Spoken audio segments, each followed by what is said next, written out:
Chicago Cubs have an off day, but the team is rolling. They start a series against the Nationals on Tuesday. Can't wait for that. However, we have to ask the question, and this is the main question I think that all Cub fans are thinking and asking themselves right now.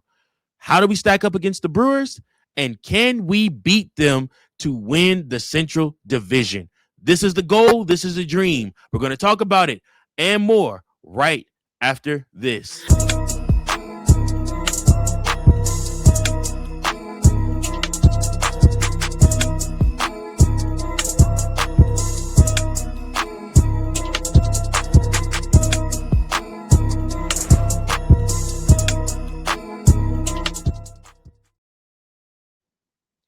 Welcome in, everybody, to another episode of Chicago Cubs Central, your number one spot for all things Chicago Cubs. I am your host, Mike Jones. Thanks so much for tuning in, guys. Make sure that you like, share, and subscribe so that you never miss an episode of Chicago Cubs Central. Remember, guys, this is your number one spot for all things Chicago Cubs. Thank you so much for tuning in. Thank you so much for supporting my channel. Appreciate you guys. Make sure that you like, share, and subscribe. Thank you for everybody on YouTube, everybody on Twitter, everybody on X, everybody on Snapchat, everybody on Instagram, everybody on Facebook, everybody everywhere, Apple, Spotify. Thank you all so much. It means the world to me. You guys are why I continue to do this show. Now, with that being said, one thing that brings us together is what? Our love for the Chicago Cubs. And both, I think we all agree that the Chicago Cubs got a huge boost last week. Albeit the Saturday game didn't go as planned. But we got a huge boost from Kevin Gausman, and we got a huge boost from Clay Holmes, bringing those two pitchers in from the New York Mets, and from like I said. So I'm excited to see what the Chicago Cubs are able to continue to do, having those guys be a part of this team. Now, again, the Chicago Cubs are going on a stretch where they have to win these winnable series. They're going up against the Nationals in this next series. They'll see the White Sox after that. They have so much that they have to do, and it's all in an effort to catch up and to overtake the Milwaukee Brewers in the Central Division. Now, Chicago Cubs obviously need help in doing so, and hopefully they're going to get even more help here soon. How are they getting this help? Well, they're getting this help in the form of one Edward Cabrera, guys. Edward Cabrera, in his last start for the iCubs, went 4 innings, 1 hit, 1 run, 0 walks, 8 strikeouts, on 55 pitches, 41 of those being strikes. He generated 11 whiffs on 30 swings. There's 37%. He sat at 97.4 miles per hour on his fastball, and he also was able to locate well. Listen, if this version of Edward Cabrera is able to come to the Chicago Cubs and join this pitching staff, it will make us one of the most dangerous and deepest pitching staffs in all of baseball.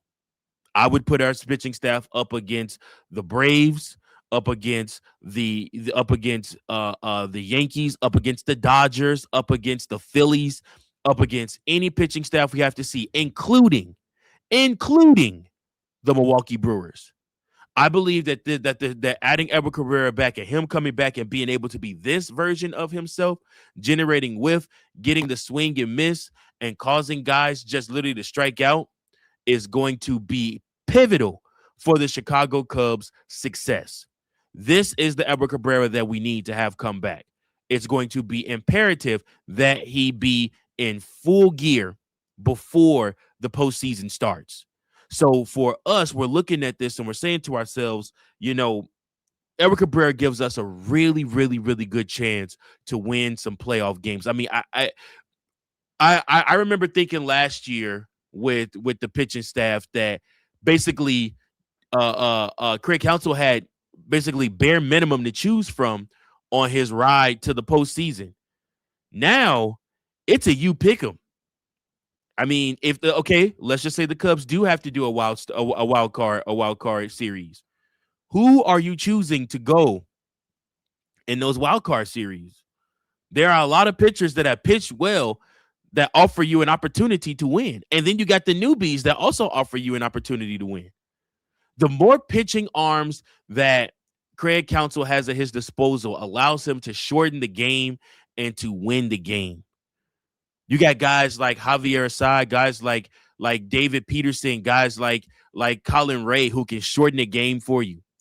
Then you got amazing pitching on the back end, as well as you're going to get back Daniel Palencia. And then on top of that, you still got so many pitchers that are great starters. I mean, like I said, you got Clay Holmes, you got Kevin Gausman, you got Matthew Boyd, you got Shota Imanaga showing you who he is and what he can do, showing that he deserves another contract with the Chicago Cubs. The Cubs are in a great spot heading into the end stretch of this season. And it's going to be so much fun, guys. These last games that we got, make sure you buckle in. Make sure that you don't miss a single game because every game is going to be must-see TV. The big question with all of this, though, is can the Chicago Cubs catch the Milwaukee Brewers and win the division?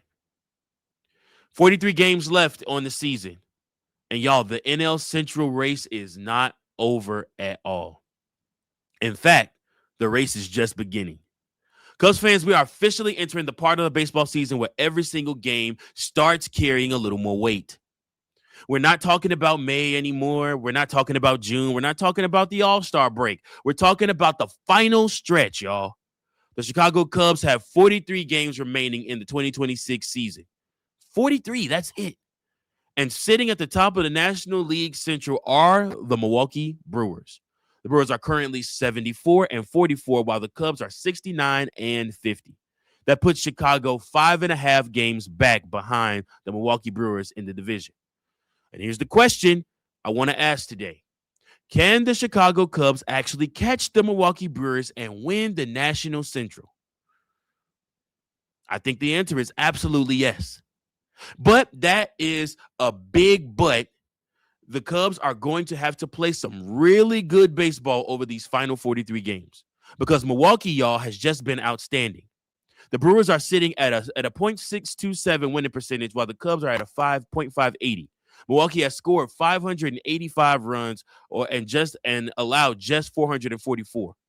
Chicago actually scored more runs than the Brewers. They've scored 614, but they've also allowed 507. So there are reasons for optimism, but there are also reasons for concern. And today we're going to break it all down. We're going to talk about the standings. We're going to talk about the remaining schedule. We're going to talk about the Cubs have to do to catch the Milwaukee Brewers. And we're going to talk about why winning the division is so important. And most importantly, we're going to talk about that first round bye. Because Cubs fans, this isn't just about winning a division banner. This could completely change the way the Cubs enter the postseason. So I want to start out talking about where the Cubs stand right now. Let's just start with the facts. As of August 10th, Milwaukee is sitting at 74 wins, 44 losses. The Cubs have 69 wins and 50 losses. That's a 5.5 game difference. Milwaukee has just 44 games remaining. Meanwhile, Chicago has 43. Milwaukee's playing tonight in San Diego. And that distinction matters because Chicago doesn't simply need to finish with a better record over the final 6 weeks. The Cubs need to make up ground. Think about it this way. If Milwaukee goes something like 21-23 over its final 44 games, that's a .477 winning percentage. That will put the Brewers at around 95-67. If Chicago goes 26-17, that's a .605 winning percentage. The Cubs could finish at 95-67 too that way. So even a 5-game improvement in the Cubs' record over the final stretch could potentially erase the gap, but depending on what Milwaukee does. That's why this race is nowhere close to being over. But Chicago can't simply play 500 ball. They need to be the better team from this point forward. And fortunately for the Cubs, they've already shown they can do that. Y'all, the Cubs are playing good baseball right now.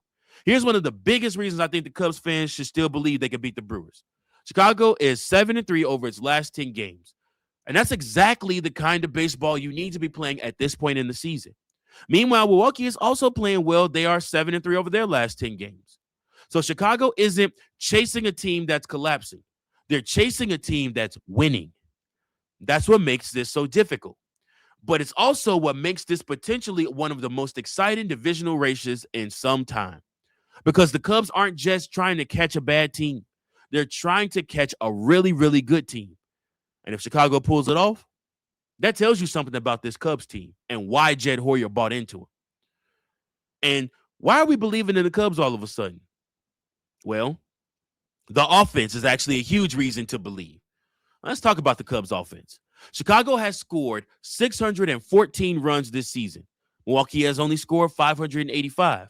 That's a difference of 29 runs in favor of the Cubs. And guys, let me tell you something. That's significant. The Cubs are producing runs. The problem has been preventing them. Chicago also has allowed 507 runs. Meanwhile, Milwaukee with Mizorowski has allowed only 444. That's a difference of 63 runs. And that right there tells you the story of these two teams. The Cubs have the offensive firepower.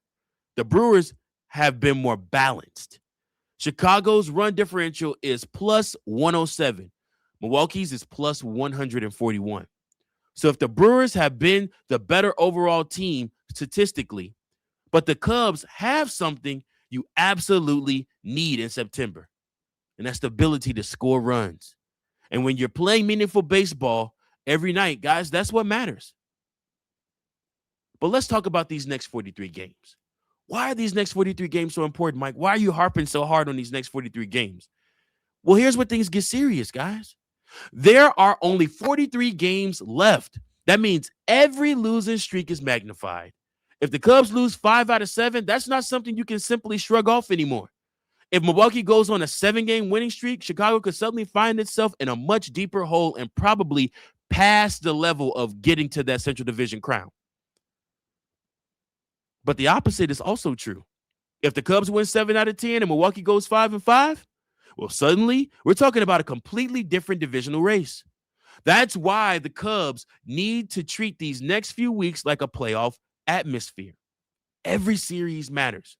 Every game against a divisional opponent matters even more. And every opportunity to take advantage of a struggling opponent has to be taken care of. This is where depth matters. This is where starting pitching matters. This is where bullpen management matters. This is where Craig Counsell's decisions become incredibly important. Because when you're trying to chase down a team in the standings, you can't afford to give games away. That's why everybody was so pissed about the Cubs losing to Kansas City and not sweeping them. Any chance we get to sweep a team in the series, we have to take it. So the big question is, can they actually catch Milwaukee? So I'm not a mathematician, but I'm going to use my math skills real quick. Let's see what we got here. Chicago is 5.5 games back. There are 43 games left. So this is absolutely catchable. But let's just say the Cubs finish the season 27-16. That's a .628 winning percentage. That's basically Brewers level baseball. Chicago will finish 96-66 on the season. Now let's say Milwaukee goes 20-24. They will finish 94-68. Boom, Chicago wins the division. That's the kind of baseball we're talking about. The Cubs don't need to go 35-8, although it would be nice. I wouldn't be complaining about that. They don't need some miracle. They need to play like what they are. One of the best teams in baseball for the final 6 weeks. That's the challenge. And honestly, that's what makes it fun. Because we're finally at the point where every Cubs game has meaning. And I know you guys say, well, Mike, the Cubs won the wild card last year. Why can't they just go back and do that again? Well, I will tell you this. It means a lot more to have your games played at Wrigley. And it means so much more to host Game 7, if need be, at Wrigley Field. Can you imagine Wrigley Field for a Game 7 and Mizorowski has to go pitch at Wrigley? Winning the division isn't just about bragging rights. It's not just about hanging a banner. It's not just about saying, we won the Central Division, yeah. There's a massive postseason advantage attached to it. The division winner gets the opportunity to skip the wild card round and receive a first-round bye. And Cubs fans, That's huge. Think about what that means. Instead of playing a best-of-3 wildcard series immediately after the regular season, the Cubs would get to sit back and watch somebody else fight for their postseason life. That gives you time. It gives your pitchers rest. It gives your bullpen rest. It gives injured players additional recovery time. And perhaps most importantly, it gives your team a chance to reset mentally. The postseason is a completely different animal. One bad series can end your whole season. So if you can eliminate one series from that equation, you take it every single time. Let's really think about this. Imagine the Cubs finish second in the NL Central. They make the playoffs. Great. But now they have to immediately enter a wild card round. You're potentially asking your best pitchers to throw in high-pressure games immediately.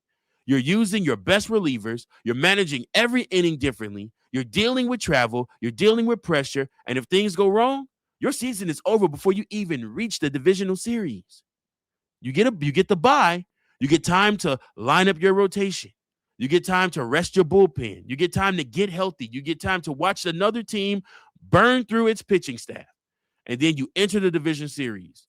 Guys, that's a massive advantage. That's why I don't want the Cubs fans looking at the divisional race and saying, well, at least they make the playoffs. No, that's not good enough this time. The goal needs to be higher. Win the division. Get the bye, get healthy, get rested, and then go attack October. So what do the Cubs have to do? I've got 5 things. Number 1, win series. The Cubs can't afford to constantly split 4-game series. You need to start stacking series wins. Take 3 out of 4, take 2 out of 3, sweep somebody when you have the opportunity. You have a lot of sweepable series coming up. That's how you make up ground. Number 2, dominate the bad teams. This sounds obvious, but these games are going to determine the division. When you're facing teams that are struggling, you need to beat them. You're going to see Washington. You're going to see the Cardinals. You're going to see teams that are on the downside. Because when you're chasing a 5.5 games, a team that's 5.5 games ahead, every unnecessary loss becomes magnified. Number 3, get the starting pitching right. Now, this might be the biggest factor. October baseball really is all about pitching. If the Cubs want to win the division, they need to know exactly who they can trust. Who's your game 1 starter? Who's your game 2 starter? Who do you trust when the game is tied in the 7th? Who can come in and get 3 outs? Those questions need to be answered now. Not in October, but now. You also got to keep the offense rolling. We've already talked about the numbers. Chicago has scored 614 runs. That's more than Milwaukee. The Cubs need to continue doing that. Don't change what's working. Don't become passive. Keep putting pressure on opposing pitchers, because if Chicago can combine this offense with consistent pitching, y'all, we might be looking past the Brewers, past the Dodgers, to maybe even playing in the show of shows. Number 5, don't panic. This is where Craig Counsell comes in. The Cubs don't need to panic because they're 5.5 games back. They need to be aggressive. There's a difference. You don't start making desperate decisions because you're chasing Milwaukee. You make smart decisions because you know the margin for error is shrinking. Guys, understand something. The Brewers are not going away. Let's give Milwaukee some credit. The Brewers are 74-44 for a reason. They're not sitting at the top of the division by accident. Their run differential is plus 141. They're 41-22 at home and 33-22 on the road. They're 38-17 against teams with winning records. Guys, those are excellent numbers. This is a team that has consistently taken care of business. So if the Cubs are going to catch Milwaukee, they're going to have to earn it. The Brewers aren't going to hand over the division. Chicago has to go take it.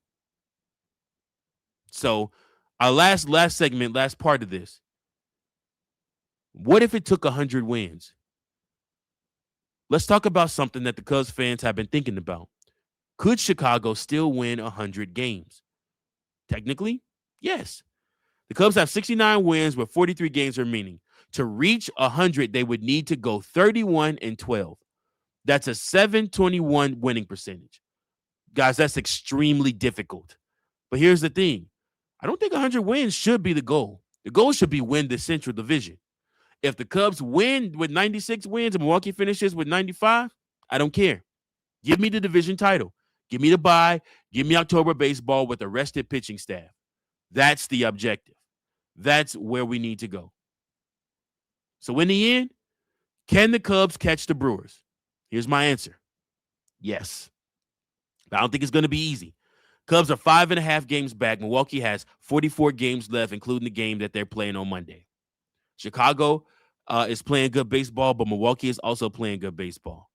The Cubs have the ability to make up this deficit, but they need to play around 600 to 650 baseball over this final stretch. They need Milwaukee to come back to the pack at least a little bit. That's the formula. The Cubs don't need Milwaukee to collapse. They need Milwaukee to play normal baseball, while Chicago plays excellent baseball. So this is the season. This is the part of the season we've been waiting for, y'all. Right now, this next stretch, 43 games. Can the Chicago Cubs do it? They got the talent. They spent the payroll. They got the manager. Can you catch the Brewers and overtake them in the Central Division? Let's find out. 43 games, 5.5 games back, and 6 weeks to make it happen. Cub fans, I'm telling you right now, buckle up, because the race for the NL Central is officially on. And if you've enjoyed this episode of Chicago Cubs Central, make sure you hit that like button, subscribe to the channel, and turn on notifications. And I want to know from you guys, can the Cubs catch Milwaukee? And more importantly, if you believe this Cubs team can win the NL Central and make a deep October run, let me know in the comments section. This is Chicago Cubs Central, your number one spot for all things Chicago Cubs. And I'm your host, Mike Jones. Until next time, go Cubs, go. Thank you for watching another episode of Chicago Cubs Central, the number one spot for all Chicago Cubs content. Remember to like, share, subscribe for more Cubs content.